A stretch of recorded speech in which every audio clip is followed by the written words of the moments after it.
CM Chandrababu కలల రాజధాని అమరావతి నిర్మాణంలో కీలక అడుగులు పడుతున్నాయి. 37,000 కోట్ల రూపాయలకు పైగా పనులకు టెండర్లు పూర్తయ్యాయి. మరోవైపు పరిశ్రమల ఏర్పాటునకు సీఎం సత్వర నిర్ణయాలు తీసుకుంటున్నారు. ఈ వారం 1,21,000 కోట్ల పెట్టుబడులకు సీఎం గ్రీన్ సిగ్నల్ ఇచ్చారు. దాంతో 80,000 మందికి పైగా ఉపాధి లభించనుంది.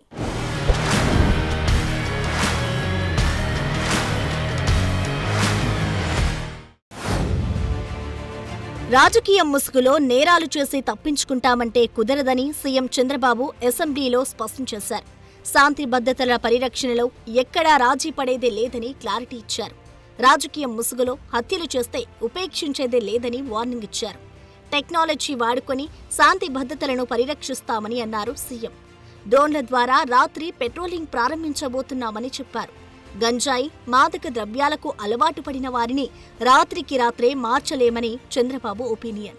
ఈ విషయంలో కుటుంబ సభ్యులు కూడా బాధ్యత తీసుకుని పిల్లల్ని నియంత్రించాలని అన్నారు. గంజాయి, మాదక ద్రవ్యాలపై యుద్ధాన్ని ఆపే ప్రసక్తే లేదని సీఎం స్పష్టం చేశారు. టెక్నాలజీ, శాటిలైట్ ఇంటెలిజెన్సీ, డ్రోన్లను వినియోగించి క్రైమ్ రేట్ పూర్తిగా అరికడతామని ధీమా వ్యక్తం చేశారు. మన స్వార్థం కోసం మనం గంజాయి పండించి ప్రజల జీవితాలతో చెలగాడడం కరెక్ట్ కాదు. అందుకే లేటెస్ట్ టెక్నాలజీస్ అన్నీ ఉపయోగిస్తున్నాం. నేను కంట్రోల్ అయిందని కానీ మంత్రి గారు ఇప్పుడు కూడా చెప్పారు, మేము కంట్రోల్ చేశామని. ఇంకా పూర్తిగా కంట్రోల్ చేశామని చెప్పడం లేదు. ప్రజలు మెచ్చుకున్నప్పుడే మీరు కంట్రోల్ చేసినట్టు అవుతుంది. అంతవరకు మీ పని ఉంటుంది. ఎట్టి పరిస్థితుల్లో ఈ రాష్ట్రంలో 1 ఎకరా కూడా గంజాయి పండించడానికి వీలు లేదు. అది జరిగే వరకు నిరంతరం ఈ ప్రభుత్వం పోరాడుతుందని చెప్పుదని ఒక్క మాటలో చెప్పాలంటే గంజాయి పైన, డ్రగ్స్ పైన యుద్ధం చేస్తున్నాం. ఈ యుద్ధాన్ని ఆపే పరిస్థితి ఉండదు. శక్తి యాప్ గురించి కూడా సీఎం చంద్రబాబు చెప్పారు. ఆడబిడ్డలంతా మొబైల్లో శక్తి యాప్ డౌన్లోడ్ చేసుకోవాలని సూచించారు. మొబైల్లో యాప్ ఇన్స్టాల్ చేసుకుని అత్యవసర సమయంలో 2-3 సార్లు కదిపితే వెంటనే రిజిస్టర్ అవుతుందని అన్నారు. 6 నుంచి 10 నిమిషాల్లోపే పోలీసులు ఘటనా స్థలానికి వచ్చేస్తారని చెప్పారు. ఎవరైనా సరే ఆడబిడ్డల జోలికి వస్తే భయపడే రోజులు తీసుకొస్తానని సీఎం వార్నింగ్ ఇచ్చారు. ఎవరైనా సరే ఆడబిడ్డల పైన అత్యాచారాలు చేసి తప్పించుకోవాలంటే ఈ ప్రభుత్వంలో వీలు కాదు. అదే చివరి రోజు అవుతుందని మరొకసారి హెచ్చరిస్తున్నాను. చాలా కఠినంగా చెప్తున్నా. ఇంకా కొంతమంది అక్కడక్కడ చూస్తున్నాను, ఆకతాయిలున్నారు, ఇష్టానుసారంగా ప్రవర్తిస్తున్నారు. వారందరికీ కూడా ఒక మెసేజ్ పోవాల్సిన అవసరం ఉంది. నేను ఒకప్పుడు ఒక మెసేజ్ ఇచ్చాను.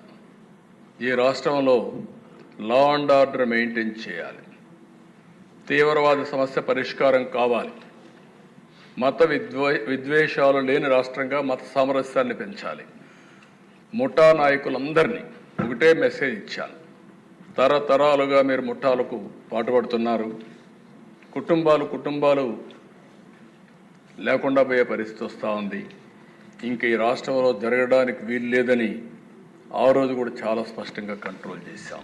37,702 కోట్ల రూపాయల విలువైన రాజధాని పనులకు సిఆర్డీఏ ఆమోదం తెలిపింది. మొత్తం 59 పనులకు సిఆర్డీఏ సమావేశంలో గ్రీన్ సిగ్నల్ వచ్చింది. 48,012 కోట్ల విలువైన 73 పనులకు సిఆర్డీఏ గతంలో ఆమోదం తెలపగా వాటిలో 61 పనులకు సిఆర్డీఏ, ఏడీసీ టెండర్లు పిలిచాయి. వాటిలో 59 పనులకు బిడ్లు ఓపెన్ చేసి గుత్తేదారు సంస్థలను ఖరారు చేశారు. సిఆర్డీఏ 22,607 కోట్ల విలువైన 22 పనులకు బిడ్లు ఖరారు చేసింది. ఏడీసీ 15,095 కోట్ల రూపాయల విలువైన 37 పనులకు టెండర్లు ఫైనల్ చేసింది. త్వరలోనే లెటర్ ఆఫ్ ఇంటెంట్ జారీ చేసి పనులు ప్రారంభించనున్నారు. ఏపీలో సంతానోత్పత్తి రేటును 1.5% నుంచి 2.1% పెంచడానికి ప్రణాళికలు రూపొందిస్తామని సీఎం చంద్రబాబు అన్నారు. జనాభా వృద్ధి రేటు తగ్గుతున్న క్రమంలో పెరుగుదలపై అందరూ ఆలోచించాలని పిలుపునిచ్చారు. ఇప్పుడున్న వృద్ధి రేటుతో ముందుకెళ్తే రాష్ట్రంలో జనాభా తగ్గిపోతుందని ఆందోళన వ్యక్తం చేశారు. 2.1% వృద్ధి రేటు ఉంటేనే జనసంఖ్య తగ్గకుండా కొనసాగుతుందని చెప్పారు సీఎం. మంగళవారం అమరావతిలోని దేశాభివృద్ధిలో జన భాగస్వామ్యం అనే కార్యక్రమానికి సీఎం హాజరయ్యారు. గతంలో 2 కంటే ఎక్కువ మంది పిల్లలు ఉంటే ఎన్నికల్లో పోటీ చేయకుండా చట్టం తెచ్చామని సీఎం గుర్తు చేశారు. దాని స్థానంలో 2 పిల్లల కంటే తక్కువ ఉంటే పోటీకి అనర్హులని చేసే పరిస్థితి వచ్చిందని అన్నారు. ఎక్కువ మంది పిల్లలను కనాలని మరోసారి పిలుపునిచ్చారు. పిల్లల చదువులు తల్లిదండ్రులకు భారం కాకుండా చదువుకుంటున్న పిల్లలందరికీ తల్లికి వందనం పథకం వర్తింపజేస్తామని అన్నారు. ఎన్ని కాన్పులైనా ఉద్యోగినీలకు ప్రసూతి సెలవులు మంజూరు చేస్తామని తెలిపారు. కుటుంబంలో 2 జీతాలు ఒక్కరే సంతానం ఉంటే చాలని చాలా మంది యువత భావిస్తున్నారని చెప్పారు సీఎం. జనాభా పెరుగుదలలో నిశ్శబ్దం వీడి సంతాన వృద్ధి రేటుపై అందరూ చర్చించాలని అన్నారు. నీటి లభ్యత, ఆహార ఉత్పత్తి పెరగకుండా జనాభా పెరిగినా ఇబ్బందులు వస్తాయని తెలిపారు. అందుకే గతంలో జనాభా తగ్గుదల కోసం పనిచేశామని వివరణ ఇచ్చారు. 20 ఏళ్ల తర్వాత ఇప్పుడు జనాభా పెరుగుదల గురించి చర్చిస్తున్నామని అన్నారు. విశాఖలో హయగ్రీవ భూముల విషయంలో ప్రభుత్వం కీలక నిర్ణయం తీసుకుంది. రాజశేఖర్ రెడ్డి సీఎంగా ఉన్న టైంలో హయగ్రీవ ఫార్మ్స్ అండ్ డెవలపర్స్ సంస్థకు కేటాయించిన 12.51 ఎకరాల భూమిని కూటమి ప్రభుత్వం రద్దు చేసింది. ప్రస్తుతం ఆ భూమి విలువ 250 కోట్ల రూపాయలపైనే ఉంటుంది. వృద్ధాశ్రమం, అనాథ శరణాలయం నిర్మిస్తామని రాయితీపై ప్రభుత్వం నుంచి ఆ సంస్థ భూమి తీసుకుంది. ఆ ప్రాజెక్టులు చేపట్టకపోగా పలు అక్రమాలకు పాల్పడిందని తేలింది. దీంతో ఆ భూముల్ని వెనక్కు తీసుకుని ప్రజా అవసరాలకు వినియోగించాలని ప్రభుత్వం నిర్ణయించి సోమవారం ఉత్తర్వులు జారీ చేసింది. మన ఆరోగ్యాన్ని చూసుకోవాల్సిన బాధ్యత మనపైనే ఉందని సీఎం చంద్రబాబు అన్నారు. విజయవాడలో సోమవారం ప్రముఖ క్యాన్సర్ డాక్టర్ రాసిన ఓ పుస్తక ఆవిష్కరణలో పాల్గొని ఈ వ్యాఖ్యలు చేశారు. క్యాన్సర్ వస్తే డాక్టర్ ట్రీట్మెంట్ ఇస్తారని, కానీ ఆ క్యాన్సర్ రాకుండా చూసుకోవాల్సిన బాధ్యత మనదేనని గుర్తు చేశారు. రానున్న 4 ఏళ్లలో 50 లక్షల ఎకరాల్లో సేంద్రియ వ్యవసాయం చేయాలని టార్గెట్ పెట్టుకున్నామని చెప్పారు. అమరావతిలో క్యాన్సర్ ఆసుపత్రి పెడతామని అన్నారు. ఇప్పటికే దానికి సంబంధించిన భూ కేటాయింపులు కూడా జరిగాయని చెప్పారు. వైసీపీ టైంలో అసంపూర్తిగా నిలిచిపోయిన ఇళ్లను పూర్తి చేసేందుకు ప్రభుత్వం చర్యలు చేపట్టింది. ఆ ఇళ్ల నిర్మాణానికి అదనపు ఆర్థిక సాయం కూడా చేయాలని నిర్ణయించింది. దీనికి సంబంధించి ప్రభుత్వం సోమవారం ఉత్తర్వులు జారీ చేసింది. గత ప్రభుత్వం జగనన్న కాలనీల పేరుతో 18.64 లక్షల ఇళ్ల నిర్మాణాలు చేపట్టింది. అందులో 12.88 లక్షల ఇళ్లను పూర్తి చేయకుండానే వదిలేసింది.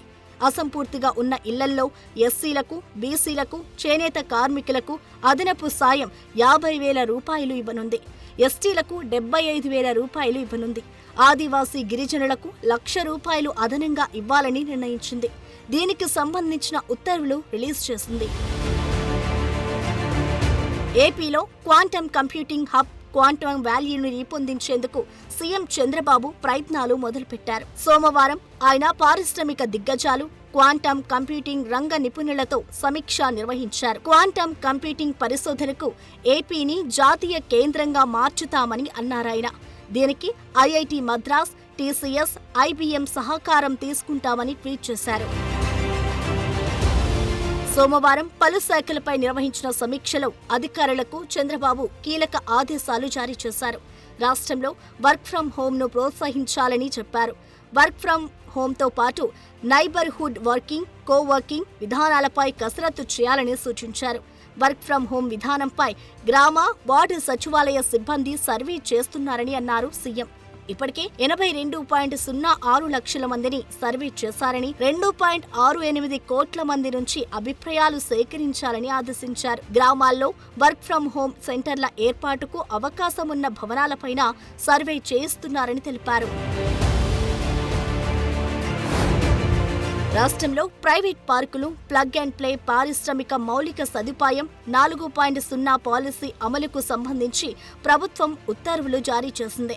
ఈ పాలసీ నిబంధనలు, విధి విధానాలు ఈ ఉత్తర్వుల్లో వివరించింది. రాష్ట్రంలో పెద్ద ఎత్తున ఉపాధి అవకాశాలు కల్పించేందుకు ప్రైవేటు పారిశ్రామిక పార్కుల పాలసీని గత ఏడాది అక్టోబర్లో ప్రభుత్వం ఆమోదించింది. ప్రైవేటు సంస్థల ద్వారా ప్రపంచ స్థాయి పారిశ్రామిక పార్కుల అభివృద్ధిని చేయాలని చంద్రబాబు ఆలోచన.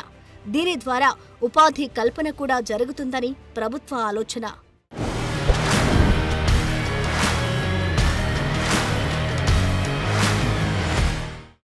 ఇది ఇవాల్టి CM progress report. Keep watching big TV.